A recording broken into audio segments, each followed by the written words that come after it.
If you were trapped in a Rubik's Cube maze full of horrifying death traps, what would you do? These 5 strangers need to find their way out of this technological nightmare before it's too late. But every step forward brings a new twist, and things are never as simple as they seem. Get ready for one of our most terrifying death games yet, because we're here to break down the mistakes made, what you should do, and how to escape the death maze in Cube.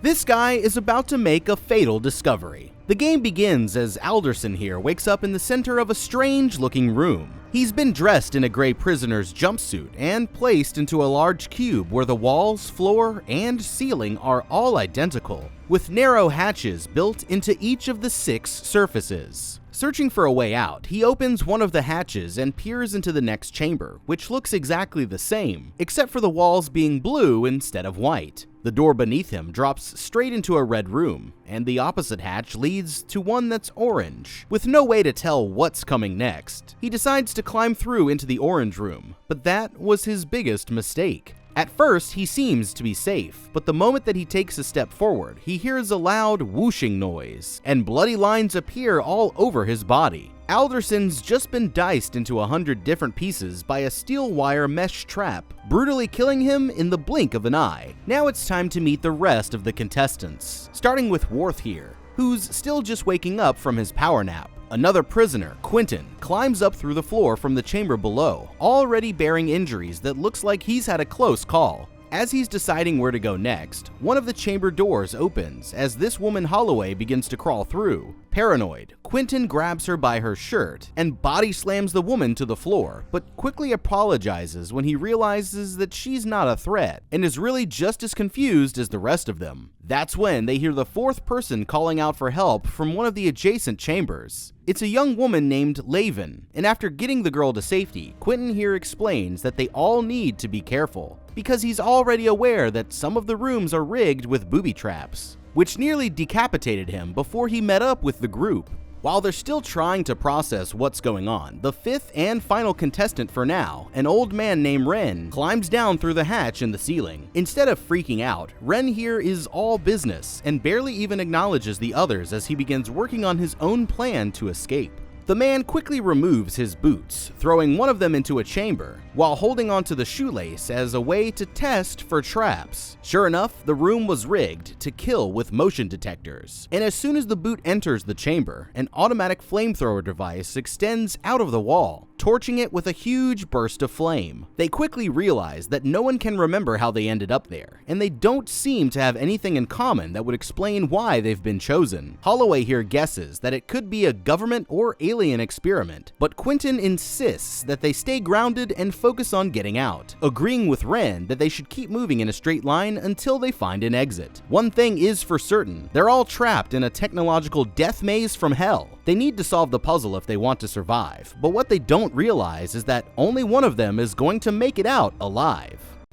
Okay, this is not good. These 5 people are lost in a death maze with no idea where they are, why they were chosen, what the person who captured them could want, or what this place is even supposed to be, besides the fact that it's full of horrifying traps that are trying to kill them. What's obvious is that they need to get out of there as quickly as possible, but everyone has a different opinion for how to go about this. Should they go searching for an exit right away and risk getting lost or accidentally stumbling into a trap? Or stay put and wait for a rescue team that might never be coming or have no way to find them? It's a hard choice, but they need to make a decision fast, because even if the place wasn't rigged with death traps, the truth is that they're already running out of time. Without access to water, the average person can only survive for about 3 days before dying from dehydration. But they'll end up suffering from severe symptoms that can make navigating their way through the maze much more difficult long before they're on the verge of death. After just a few hours, they'll find that they're already sweating less, and their heart rates have increased to maintain oxygen levels throughout their body. And as things get worse, they'll begin to feel disoriented and nauseous, become prone to fainting, and suffer from organ failure that will eventually lead to them kicking the bucket. To make matters even worse, they have no way to tell how long that they were knocked out for, which means that the death countdown has already started before they were even awake. They could wait for rescue, but there's no way to tell if anyone's actually looking for them. or if there's even a chance that they can ever be found. In a police search for a missing person, leads generally start to run out after about 72 hours. And without water, they'll already be dead or on the brink of death just as the trail starts to run cold. With all of this in mind, I'd personally have to agree with Ren and Quentin here that their best bet is to look for an exit right away, but where should they start? Going about their escape aimlessly is guaranteed to end with them getting killed, so the most important thing that they can do first is pick a direction and stick to that plan. Since we don't yet know the exact dimensions of the structure, deciding which direction is correct is mostly going to come down to a lucky guess at the end of the day. But that doesn't mean that there isn't an optimal choice. Logically, going straight up could result in them arriving on the roof of a structure that's too high to climb down from. And going straight down could end up leading them underground. Choosing to go left or right could be the longest route, but it's at least guaranteed to get you to an edge eventually. And from there, they'll be able to get a better idea of the design of the structure overall, and make a decision about where they should go next. Considering these options, I'd say that moving in a straight line is the best choice for now, and recommend that they only go up or down if absolutely necessary to avoid a dangerous room before getting back on track as quickly as possible. As they start to make their way through the maze, one of the most essential things that they're going to need to focus on is making sure that they don't get lost. A simple way to accomplish this is by using what's known as the right hand method. For this, they'll want to place their right hand on the nearest wall and continue making progress without ever taking it off.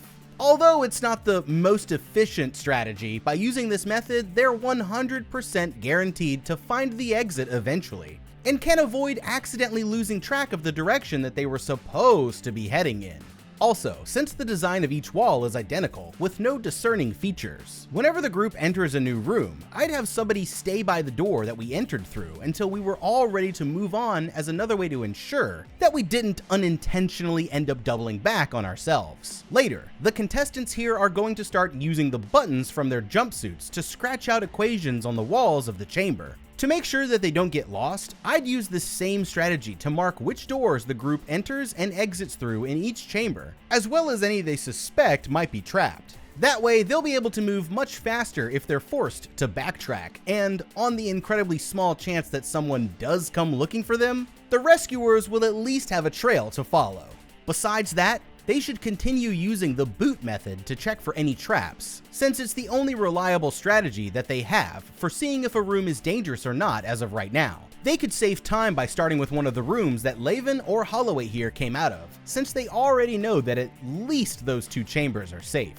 For now, they should also keep an eye out for any patterns that could show up along their route, like the colors of trapped rooms, or the position of trapped rooms relative to each other. After a while, they might be able to come up with a system for identifying a safe path. So far, they've seen that the blue room was trapped with a motion detecting flamethrower, so I'd be extra careful around blue rooms until we learned any new information. It's also important to consider that they're all going to be stuck together until they can make their way to safety. For self-preservation's sake, you obviously don't want to be the first to enter a new room, but also can't run the risk of coming off as too selfish and having the others turn against you. So for now, it's important to be a team player instead of focusing on your own survival alone. I'd also be sure to find out whatever I could about the other contestants' background and behaviors, to see if I can learn anything about them that might help me later on down the road. It looks like Ren here is happy to lead the way, so that solves the problem of who's going into the rooms first, for now at least. By following behind him, I'd be able to avoid the danger of accidentally setting off a trap, which should allow me to focus on keeping an eye out for any other information that could explain how to get out of this maze. Ren here uses his boot to check the opposite room, and this time nothing happens, indicating that the path is safe. With the others following, he leads them through and into the next chamber, a green room which is also trap-free. As she's crawling through the hatch, Laven here notices that each chamber is labeled by a 9-digit sequence, although for now, there's no way to tell what the numbers mean. Holloway begins to worry that they'll die from dehydration before ever making it out, so Ren pulls one of the buttons off of her shirt, explaining that sucking on it will keep her saliva flowing. The next room passes the boot test, but Ren here has a bad feeling that it isn't as safe as it seems. From the dryness of the air, he can tell that it's rigged with a sensor designed to pick up on the hydrogen sulfide that the human body naturally produces, and stepping inside would mean certain death. That's when Quentin finally puts the pieces together, realizing that Ren is actually a famous convict that managed to escape from 7 of the world's highest security prisons. If there's one guy who can get them out of here, then it's going to be Ren, but unfortunately, his days of flying the coop are about to end. After testing the next room, he pulls himself through the hatch and jumps in. Suddenly, he hears a mechanical click, but by the time that he realizes his mistake, it's already too late. Before he can react, another device extends out of the wall, spraying him directly in the face with a blast of corrosive acid. The others try to save his life, but the man's skin is completely melted off, and there's nothing that they can do but watch as their best chance to escape dies horrifically right before their very eyes. Okay, well, there goes their escape artist. Ren here seemed like he had it all figured out, but one slip up is all that it took to cross him off of the board. And now the rest of the group will have to move on without him. Here's an idea. Instead of just staring straight into the trap like a deer in headlights, maybe next time it might be wise to at least try to get out of the way. If he had enough time to turn and react, then he had enough time to dive for safety, and could have lived to fight another day without having his face melted into a puddle of goo. So far, there seems to have been a very slight delay between someone entering the room and the trap being activated. Going forward, they'll want to keep this in mind whenever they're using the boot trick, and be ready to quickly get out of harm's way whenever they enter a new room, even though the window for avoiding death is going to be incredibly small. Now, just because Ren here is dead doesn't mean that he has to be off the team. I'm sure that he wouldn't mind the others using his body to check for traps as they move through to his chambers, now that he's not really using it anymore himself. This would give them a way to check for motion detectors and chemical sensors without having to put themselves in any danger. Although the trade-off is that lugging around 150-ish pounds of literal dead weight is going to be extremely inconvenient and slow them down quite a bit. So it might not be worth the effort. At the very least, I'd consider taking his clothes, since the materials could be useful to the group down the line. Without Ren, the situation is looking pretty bleak, but they're about to make a discovery that's about to change everything. With Ren out of the picture, the rest of the group decides that they need to reassess the situation to see what they can figure out, and Quentin starts to look for any factors that could explain why each of them were chosen. Ren was an escape artist, Quentin himself is a police officer, Holloway here is a doctor, Laven a math student, and finally there's Worth, who claims to just be an average office worker. Realizing that whoever captured them removed all of their belongings except for Laven's glasses, which she only needs for reading, Quentin determines that this must have been an intentional part of the test. This turns out to be correct, and after checking the number sequences from the surrounding rooms, Laven here makes a critical discovery. From what she remembers, each of the 3 deadly chambers that they'd come across were marked with a prime number, which means that if none of the numbers in the sequence are prime, then the room should be safe. Testing the theory, they throw a boot into one of the rooms that should be trap-free, and when nothing happens, the 4 survivors begin making their way through the maze while following this new system as a reliable way to check for any danger on the path ahead. Okay, this is a huge development. They're incredibly lucky to have a math student in there with them, because I'd be totally screwed here if I'm being completely honest. Laven's just discovered that the chambers containing traps seem to always be marked with a prime number. You probably remember learning about this stuff in math class, but if you're anything like me, that's been a while since you've done more than add and subtract without a calculator. So I guess that now's the time to brush up, just in case the math wizard meets a sudden end like old Ren back there. According to Google, a prime number is any natural number greater than 1 that is not a product of 2 smaller numbers. The number 13, for example, is prime, because its only factors, that is, numbers that can be multiplied into it, are 1 and 13 itself. The number 8, on the other hand, is not prime, because it has the factors of 1, 2, 4, and 8 itself. As a matter of fact, no even number, besides the number 2 alone, is prime, so no matter how big it is, if it ends in 0, 2, 4, 6, or 8, you don't even have to do the math. This means that if all 3 of the numbers in the sequence for a given room are even, then you're good to go, no trap. That makes it easy, but what if you come across an odd number, like 137 for example? Well, there is in fact a method for figuring out whether it's prime or not. I'd say an easy method, but I guess that depends on how much of a math person that you are. Here's how it's done. The first step is always to check if the number is even. Next, you take the sum of the digits, and if the sum is divisible by 3, then the number is not prime. After that, the next step is to find the square root of the number. If the number is divisible by any prime number that is less than the square root, then this means that it is not prime. If it isn't divisible, then watch out, because you've got yourself a trapped room. By following these steps using 137 as an example, we'd find out that it is in fact prime. So we better not enter any rooms with it in the sequence. Feeling more confident about your chances of survival now? Me neither. So I'd say that in this situation, my best bet would be to keep Laven here alive at all costs. Because without her, I'd already be in some big trouble.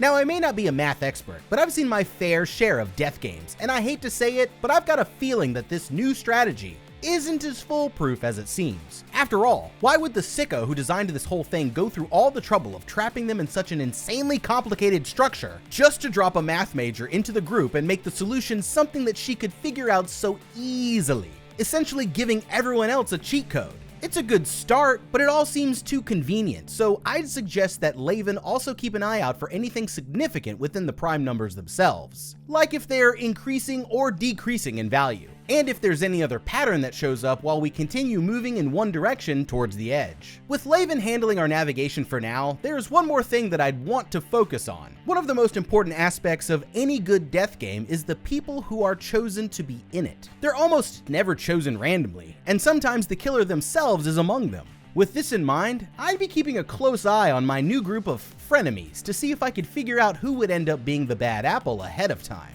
So far, almost everyone seems to have a believable reason to be here. There's Quentin, the police officer, to keep everyone in order, Holloway, the doctor, to patch them up, Ren, the escape artist, and Laven, the math expert, which leaves only Worth, the corporate office worker who has no special skills of any kind, besides already knowing what it's like to spend all day in a cube. Out of everyone, Worth's the only person who didn't bring anything to the table, which singles him out as the exception to the rule, and I'd be watching out for him the most. To keep things running smoothly, I wouldn't go around making accusations without any evidence. But there must be more to Worth's story, and pretty soon, they're gonna find out exactly what he's been trying to hide. Several hours pass by as they move from chamber to chamber with no new developments besides an unexplainable mechanical noise that seems to happen at regular intervals. Eventually, they come to a chamber where every option seems to be trapped except for one, the hatch on the ceiling. Climbing up, Quentin opens the hatch to check on the numbers, but that's when the last prisoner, a man named Kazan, comes crashing down into the room. The man appears to be intellectually disabled, and so Holloway chooses to focus on taking care of him while the others keep working on finding their way out. Laven announces that the room ahead of them is clear, but the moment that Holloway jumps in, she immediately starts gasping for air. The others panic, thinking that the chamber must be filled with deadly gas. But it turns out that she accidentally swallowed her button, and the room is really danger-free. After doing mental math for so many hours, Laven here is finally starting to get tired. Worth steps in to back her up, determining that the room ahead should be safe, and after checking the numbers for herself, the girl agrees. Now it's Quentin's turn to enter. At first, everything seems to be alright, but that's when Laven abruptly shouts at him to freeze. He's surrounded by a circle of razor-thin wires and barely manages to dive out of the way as they spiral close around him, narrowly avoiding a horrific death, but slicing his leg open in the process. Kazan begins to freak out, forcing Holloway to swap jobs with Worth while she tends to Quentin's wound. It seems that their number system finally came up wrong, and the isolation is taking its toll as paranoia begins to set in. Quentin is convinced that Worth somehow knew the room was trapped, insisting that as a police officer, it's his job to know when people are holding back the truth. While Laven tries to come up with a new system, the men begin roasting each other back and forth, with Quentin calling Worth a useless cynic, and Worth accusing him of playing the hero. Pulling open the hatch to the trapped room, Quentin challenges him to just go in and end things now if he's ready to give up. This hits a nerve, causing Worth to insist that there really is no escape, in a way that suddenly reveals that he knows more about the maze than what he's been letting on. The others surround him, demanding to know who he really is, and that's when he admits that he actually designed the contraption's outer shell. although he had no idea what it would eventually be used for in the end. Worth here was simply doing his job without ever bothering to ask any questions. And by contracting out the work to countless individual designers, the real mastermind behind the whole thing managed to keep their true intentions a secret. In his opinion, the whole maze is nothing but a meaningless product of the system, and if there ever was anyone who actually knew its purpose, they're most likely no longer involved at all, leaving the 5 of them trapped in this accidental existential hell. Worth here is relieved to finally get this off of his chest, but Quentin, on the other hand, does not take the news very well. Furious, he starts pummeling the man within an inch of his life, only stopping when the women remind him that Worth's knowledge could still be useful. With this new information, Laven quickly gets to work crunching the numbers. According to Worth, the dimensions of the outer shell measure 434 square feet. By pacing out their current chamber and measuring that it's 14 feet across, she's able to calculate that the cube must be 26 rooms high by 26 rooms across, for a total of 17,576 rooms. Now the room numbers take on a whole new meaning as Laven finally realizes that they're actually Cartesian coordinates, a numerical system used for plotting points on a 3-dimensional graph. Adding the numbers together, she figures out that they're only 7 rooms from the edge. They still have no idea what will happen when they get there, or how they'll avoid their traps on the way, but at least it's a start, and so they set off once again, using this new system as their guide. Okay, now we're getting somewhere. You know, I'd be ready to throw hands with Worth here too, after finding out that he held back such important information. But now's not the time to be fighting amongst ourselves. First, we have to focus on getting out of this death maze alive, and can take out our frustrations with Worth later. The good news is that now they have a reliable method for tracking their progress and plotting out a course, as long as Laven here stays alive. She's just discovered that the numerical sequences that mark every chamber are actually what are known as Cartesian coordinates, and now they finally have a way to know exactly where they are within the maze. The coordinate system works like this. On a 3-dimensional graph, the first number in the sequence represents their position on the x-axis. The second numbers represent their position on the y-axis, and the third number represents their position on the z-axis. The origin point, represented by the coordinates 0, 0, 0, is most likely the center of the maze. As those numbers increase or decrease, they'll know that they're getting closer to the edge. Once again, it's a good thing that they have Laven here to sort all of this out, because if it were up to me, then I'd be hopelessly lost. So now that they know that they're 7 rooms from the edge, that's great news, but they still need a backup plan just in case they manage to make it all the way there without dying from a trap, only to find out that the edges are sealed. Now that we know the dimensions of the cube, with each room being 14 feet tall and the overall structure standing 26 cubes high, we can guess that this thing is about 364 feet tall in total, which, for reference, would make it about 60 feet taller than the Statue of Liberty. That's not good for a number of reasons. For one, it means that going up is definitely not an option, because even if you managed to make it to the roof, you'd have no way to safely get back to surface level. Unless the entire thing is underground, that is, which could definitely be the case, because, after all, where else would somebody be able to hide a structure this massive? Either way, the outlook is far from ideal, but if I were forced to make a choice after reaching the edge, I'd choose to start going straight down until we hit the bottom, because at least that way, we might be able to get out of this death maze safely.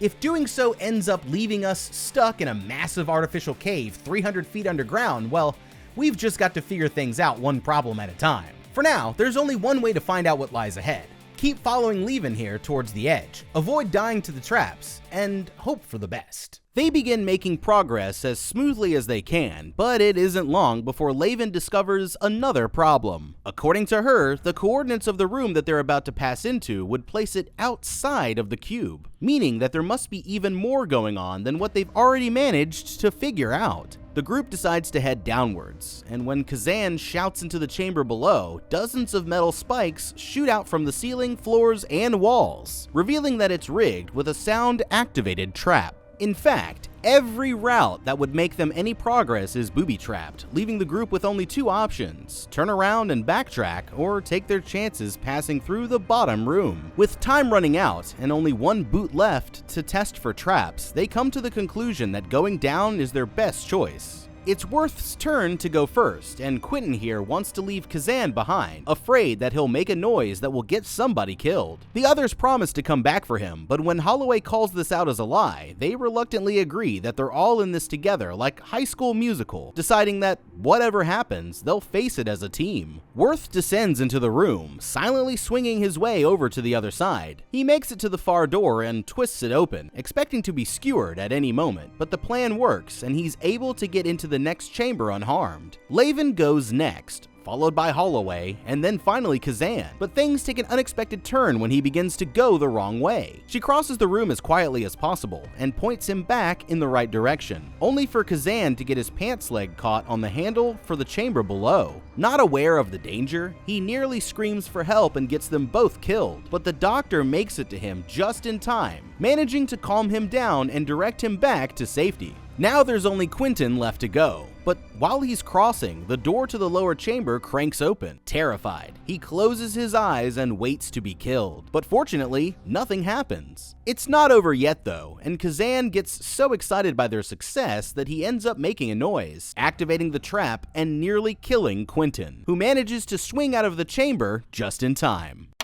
Okay. This was a close call. Once they realized that every room to go forward was trapped, they decided to take their chances and go through this sound-activated chamber. It paid off for them this time, but with the outcome of failure being certain death. I personally would have wanted to hedge my bet here as much as possible. The chamber is built to detect noise, but doesn't go off from the sounds that they make while climbing through, which means that it's most likely rigged to pick up on anything louder than a whisper, which is 30 decibels on average. With this in mind, I would have suggested that everyone chomps down on a piece of their clothes to muffle any sounds that we might accidentally make before going through just to be safe, since anything that they could do to keep themselves quiet would mean better odds of survival. This is a long shot, but since the one thing that the trap doesn't pick up on is the sound of the hatch activating, it might also have been possible to have someone constantly opening and shutting one of the doors to serve as a distraction for the sensors, while the rest of the group moved through, effectively covering up any sounds that they might make. They made it through and finally reached the edge, but they're about to discover that the game is far from over. Although he's still alive, Quentin here is furious and nearly puts a beat down on Kazan next until Holloway steps in. Driven crazy from the pressure, the two of them get into an argument that escalates until Quentin finally hauls off and smacks the doctor hard across the face. Flabbergasted, everyone gets so embarrassed by the outburst that they can only put their differences aside for now and move on. Worth steps forward, opening the final door, and they're met with a sight that's simultaneously relieving and disturbing. Outside is an immense black void, with the cubes stretching out beyond the horizon both above and below, and an enormous gap between where they're standing and the outer shell. They decide to send someone across by making a rope using their clothes, with Holloway agreeing to go first since she's second lightest in terms of weight, but objectively less useful to the group compared to Laven. While the others anchor her down, she descends along the cube's surface until she eventually runs out of rope, before starting to swing towards the outer shell. Although they're extremely fatigued, the rest of the group manages to hold her weight, but suddenly the entire cube shifts, causing them all to lose their grip. She's nearly lost to the abyss when Quentin manages to catch her at the last second, diving through the hatch to grab the rope while the others hold on to his legs. Climbing up, she takes his hand and thinks that he's going to pull her to safety, but that's when the look on Quentin's face changes, and she realizes too late what he really has planned.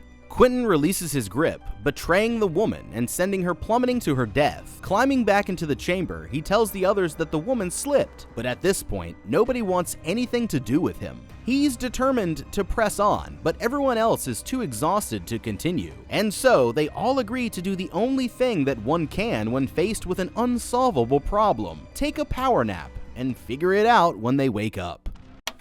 Okay, it looks like Holloway decided to take the express route down. I don't know what they were thinking with this Spider-Man move here, but one thing's for sure: Holloway, you f***ed up. Alright, let's see. From their position, they can clearly tell that they're smack in the middle of the entire structure, meaning that they've got about 182 feet to go in either direction, with nothing to hold on to and no way back except for the hole that they crawled out of. There's at least a 14-foot gap over this death drop between them and the outer shell, and no exit anywhere in sight. So tell me, what the hell was rappelling down with a 20-foot rope made out of your flimsy clothes supposed to accomplish? Also, did you somehow forget about the fact that the guy anchoring the rope just slapped you silly less than 5 minutes ago? At this point, he's not exactly someone that I'd have trusted with my life, but you do you, I guess. One look should have shown you that there was clearly nothing out there within reach, meaning that it's time to cut your losses and start working down towards the lower levels. Not swinging around over a pitch-dark chasm with your new worst enemy holding your life in their hands. I'm sorry to say it, Holloway, but you f***ed up. Now, with that being said, something needs to be said about Crazy Quentin here, because it's only a matter of time before he starts using people as meat shields, and that's my job. They have him outnumbered 3-1, so they could just jump him while he's taking a nap, but if they're really looking to avoid direct confrontation, they can always use the fact that they're surrounded by death traps to their advantage. Perhaps Laven could sneak away while he's asleep and then start calling out for help from a few rooms over, convincing him that the path to her is safe, but leading him right into a trap in his blind determination to save her, since she's pretty much his only ticket out of there. Whatever they do, they better figure it out soon before the situation gets even worse.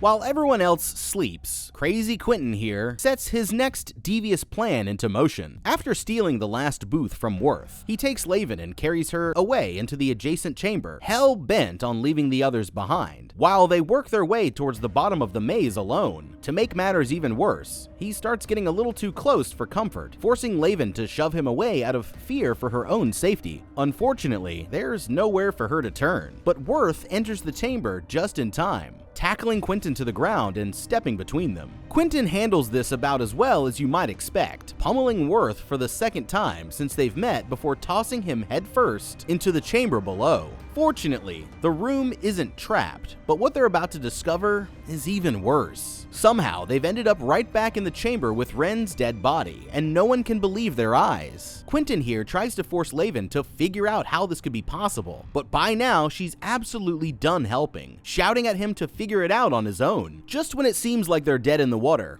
Worth steps up and makes a game-changing discovery. If this is the room with Ren's body, then the chamber to his right should be the one where he was killed by the trap. But when they open the hatch, they realize that they're still on the edge. This can only mean one thing: the individual rooms have been shifting the whole time, which is how they ended up moving in a circle. This gets Laven thinking. Since the room numbers represent points on a map, she can use a mathematical concept called permutations to calculate a path for the room's movements. With this revelation, she realizes that she knows where the exit is, the room that's coordinates place it outside of the cube. In its original position, this 27th room acted as a bridge between the maze and the outside world, but changed its position once the maze started shifting. When the maze completes a full cycle, the bridge will be open again for a short time, giving them their one and only chance to escape. By using the surrounding room numbers as a reference, she's able to calculate that they have 2 more moves before the maze returns to its original position. There's no time to waste, but they still have to figure out how to manage the traps that stand in their way. That's when Laven realizes that the trapped rooms are actually marked with numbers that are the power of a prime. But the math required to factor that out is too intense even for her. Fortunately, in an incredible moment of luck, Kazan here reveals that he's been a secret math genius all along,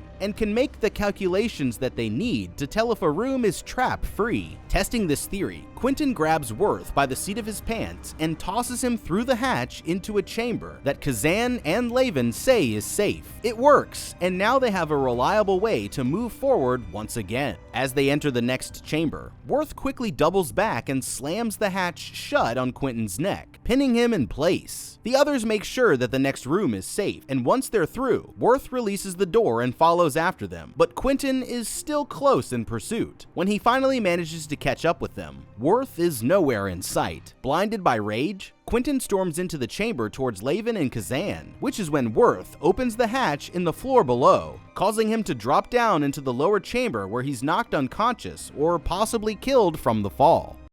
Okay, it looks like the situation got even worse. Who could have seen that coming? Quentin may be down, but I've got a bad feeling that he's not done yet, and they need to take him out now before he ends up coming back to finish the job. Now, they should have jumped him back when it was a 3-on-1 instead of just standing there and letting Worth get his ass beat. But it's better late than never, I suppose. They're never going to get a better opportunity, so it's time to climb down there and finish things the old-fashioned way. Or just throw him in a trap room if they'd rather not get their hands dirty. If they're going to leave him, then I'd at least try to sabotage some of the doors if I could to make it harder for him to follow. But personally, I wouldn't want to take the chance, because if he does come back, then it's guaranteed to be a fight all the way to the death. Unfortunately, they're all about to make a huge mistake. With Quentin down, the others continue making their way towards the exit using the power of math. Everything seems to be going smoothly, when suddenly the cubes shift before Kazam can even get through, separating him from the rest of the group. The two stare in disbelief as their last hope for survival disappears into the labyrinth. For a moment, it looks like all hope is lost, but that's when they realize that they can still hear him shouting for help from somewhere nearby. Braving the rooms with no way to know if there's a trap, Worth goes out alone and follows the sound of his voice until he eventually finds Kazam, just 2 chambers away. Meanwhile, Laven here steps on something sharp. It's a broken piece of her glasses, revealing that this chamber is actually the very same one that they started in back at the beginning. And after crunching the numbers, she figures out that the room's next move will take them to the bridge. The others manage to make it back just as the room goes hurtling down through the maze. When it finally stops moving, Laven opens the corresponding door, and sure enough, there it is, the bridge to freedom. Kazan confirms that the room is safe, and when they cross the room, they're relieved to see that beyond the final door is a blinding white light. Everyone stops for a moment to let the joy of finally escaping wash over them, but Worth refuses to go on, saying that he has nothing left to live for in the outside world. Laven here sticks around to try and convince him otherwise, when suddenly she's stabbed straight through the chest from behind by none other than crazy Quentin himself, who built a weapon out of one of the hatch levers. Worth jumps up from the floor and attacks, but he's no match for Quentin, and ends up getting stabbed himself as well. In the chaos, Kazan manages to make it to safety, but Quentin attempts to follow him through. That's when Worth grabs him by the leg,